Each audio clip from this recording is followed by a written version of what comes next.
Assalamualaikum warahmatullahi wabarakatuh. Kami dari kelompok 1 mata kuliah Sejarah Matematika yang diampu oleh Ibu Nur Syafitri Amin, SPD MPD. Kami berjumlah 4 orang. Yang pertama Neslawati, yang kedua Risnawati, yang ketiga Bahriana, saya sendiri, dan yang keempat Nurlia.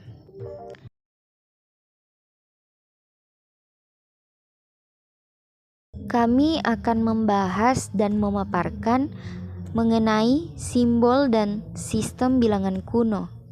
Sistem bilangan berkembang selama berabad-abad dari masa ke masa hingga saat ini. Adanya bilangan membantu manusia untuk melakukan banyak perhitungan, mulai dari perhitungan yang sederhana sampai perhitungan yang rumit. Masing-masing bangsa memiliki cara tersendiri untuk menggambarkan bilangan dalam bentuk simbol. Definisi bilangan dan angka. Dalam penggunaan sehari-hari, bilangan dan angka seringkali dianggap sebagai dua hal yang sama. Sebenarnya, angka dan bilangan mempunyai pengertian yang berbeda. Bilangan adalah suatu konsep matematika yang digunakan untuk pencacahan dan pengukuran. Sedangkan simbol atau lambang yang digunakan untuk mewakili suatu bilangan disebut sebagai angka atau lambang bilangan. Selanjutnya, perkembangan bilangan.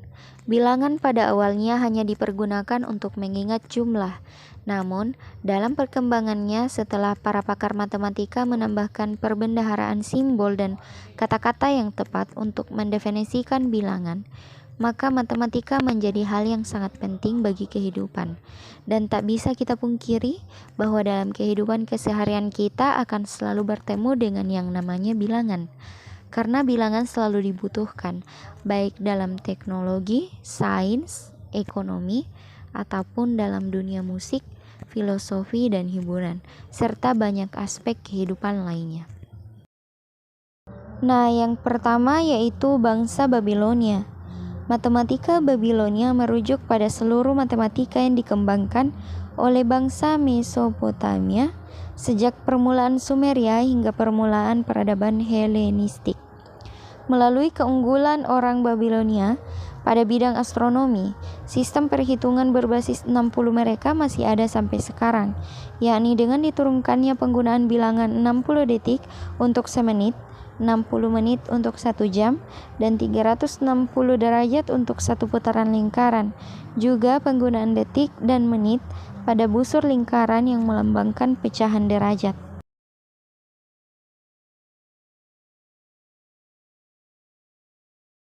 Yakni bangsa Maya di Amerika. Sistem Maya menggunakan kombinasi dua simbol. Yang pertama titik. Titik digunakan untuk akili unit 1-4 dan sejumput atau garis mendatar digunakan untuk mewakili 5. Bangsa Maya juga yang pertama untuk melambangkan konsep apa-apa atau nol. Simbol yang paling umum adalah bahwa dari sel.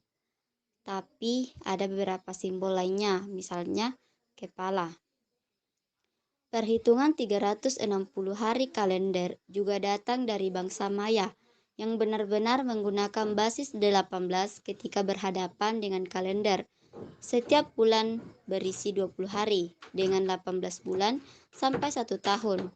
Kiri 5 hari ini pada akhir tahun yang merupakan bulan dalam dirinya sendiri yang penuh dengan bahaya dan nasib buruk. Dengan cara ini, bangsa Maya telah menemukan kalender 365 hari yang berkisar tata surya. Di samping adalah lambang bilangan Maya. Dimulai dari 0, seperti gambarnya itu sel, dan 1 yaitu titik. Kemudian 5 itu sejumput atau seperti garis mendatar. Begitupun seterusnya, bisa dilihat di gambar di samping. Yang ketiga adalah bangsa Mesir kuno. Bukti sejarah bilangan yang ditemukan pada tulisan-tulisan pada batu, dinding, tembikar, plak kapur, dan monumen menyebutkan bahwa 1 disimbolkan sebagai garis vertikal, sedangkan 10 diwakilkan oleh lambang lambang seperti U terbalik. Orang Mesir menulis dari kanan ke kiri. Orang-orang Mesir menggunakan penomoran tertulis yang diubah menjadi tulisan hieroglif yang memungkinkan mereka untuk dicatat bertambah sampai 1 juta. Ini memiliki basis desimal dan diperbolehkan untuk prinsip aditif. Di samping adalah lambang bilangan Mesir kuno. Selanjutnya adalah bangsa Yunani. Bangsa Yunani merupakan bangsa yang teoretikus dan kritis dalam menggali ilmu pengetahuan. Sekitar tahun 600 sebelum Masehi, mereka menggunakan sistem etik yang dikenal sebagai sistem akroponik. Kemudian mereka mengenal sistem numerasi sebagai hasil adopsi dari bangsa Mesir yang dikembangkan menggunakan huruf-huruf alfabetik. Oleh karena itu, sistem numerasi bangsa Yunani sering disebut dengan sistem alfabetik. Di samping adalah lambang bilangan bangsa Yunani.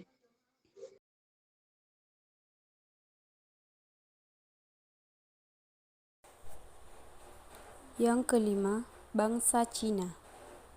Bangsa Cina kuno menemukan notasi posisional bilangan desimal yang disebut dengan root numeral atau bilangan batang. Sistem yang dikenal pada tahun 2013 sebelum Masehi ini sudah mengenal nilai tempat, namun belum mengenal simbol untuk angka 0. Hampir sama dengan bangsa Babilonia, mereka juga menggunakan spasi atau ruang kosong untuk menyimbolkan angka 0. Bahan yang digunakan sebagai alat dalam perhitungan sistem root numeral berasal dari batang bambu, batang gading, atau besi. Keenam, bangsa India. Sistem numerasi bangsa India telah digunakan pada tahun 300 sebelum Masehi. Angka yang digunakan pertama kali adalah angka Brahma, kemudian mengalami perubahan menjadi angka Gupta. Setelah pada tahun 7 sebelum Masehi, angka Gupta berkembang menjadi angka Nagari atau Devanagari. Sama seperti bangsa lain, pada awalnya bangsa India juga tidak mengenal simbol 0. Mereka menuliskan angka 0 dengan menggunakan tanda H yang dilambangkan dengan titik atau lingkaran. Tanda ini kemudian mengalami perkembangan, hingga pada tahun 400 Masehi, angka 0 muncul untuk pertama kali. Pada tahun 628, seorang ahli astronom India Brahma Gupta menulis sistem astronominya yang disebut dengan Siddhanta. Dalam sistem ini, ia menggunakan 9 angka India ditambah dengan angka 0, sehingga sistem ini telah menjadi sistem bilangan yang lengkap. Yang ketujuh, bangsa Arab. Pada abad ke-7 Masehi, sebelum mengenal angka India, bangsa Arab menggunakan huruf untuk melambangkan bilangan. Sistem ini disebut dengan al-jumal atau abjad. Kemudian sistem bilangan ini mulai mengalami perkembangan dengan mengadopsi bilangan India ketika masuk ke negara Arab. Sekitar tahun 750 Masehi, lambang dan ide nilai suatu tempat sudah dipakai di Baghdad dalam teks bahasa Arab. Ilmuwan Arab yang pertama kali menulis teks berbahasa Latin tentang bilangan India adalah Al-Khawarizmi dengan buku berjudul Algoritma de Numero Indorum. Beliau juga dikenal sebagai penemu angka 0 yang digunakan sebagai placeholder atau penentu tempat. Pada awal masuknya angka Hindu Arab ke Eropa menimbulkan pertentangan. Meskipun demikian, angka Hindu Arab dapat diterima. Sampai pada tahun 1500 Masehi, angka Hindu Arab menjadi sistem bilangan resmi yang dipakai di Eropa.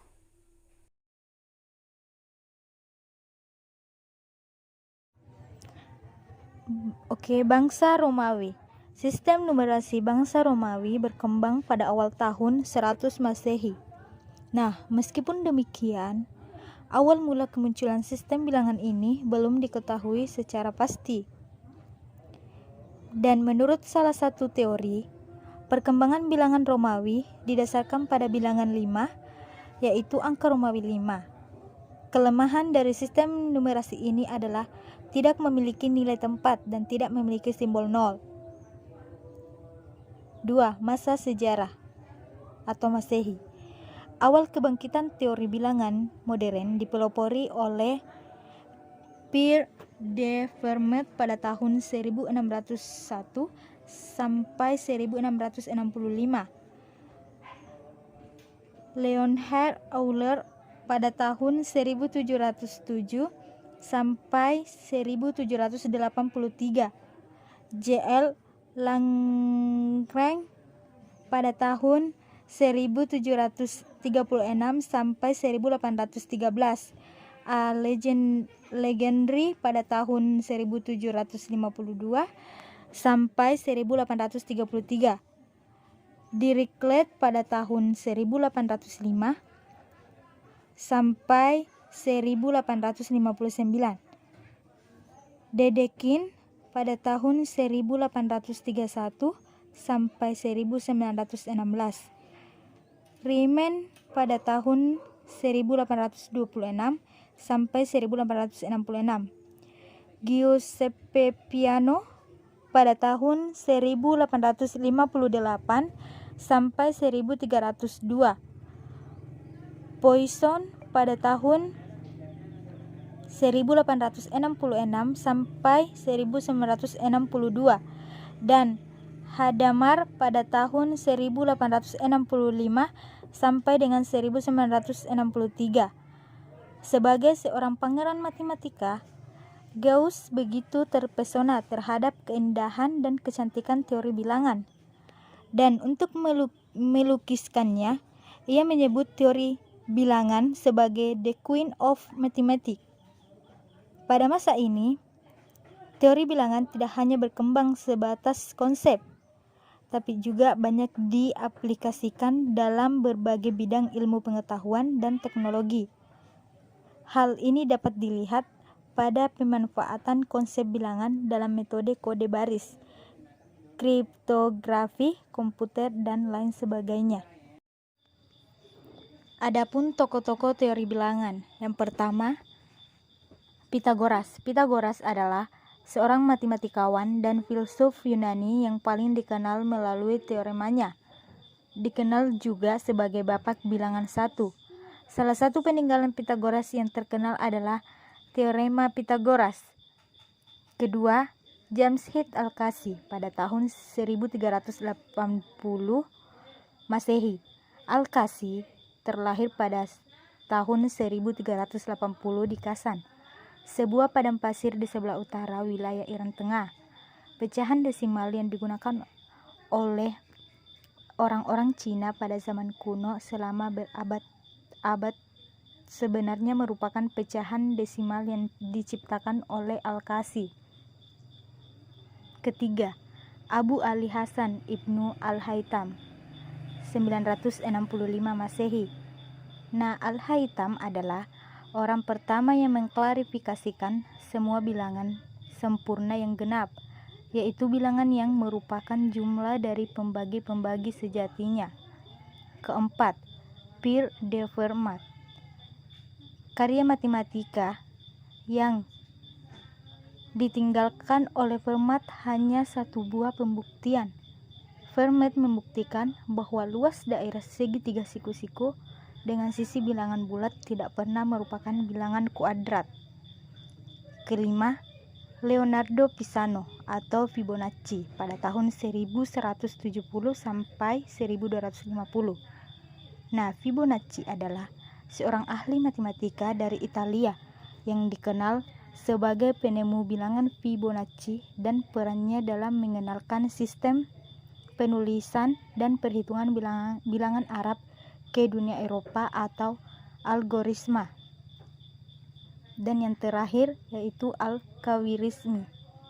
Buku pertamanya, Al-Jabar, adalah buku pertama yang membahas solusi sistematik dari linear dan notasi kuadrat, sehingga ia disebut sebagai bapak aljabar 6. Buku pertamanya, Aljabar, adalah buku pertama yang membahas solusi sistematik dari linear dan notasi kuadrat, sehingga ia disebut sebagai bapak aljabar. Terima kasih.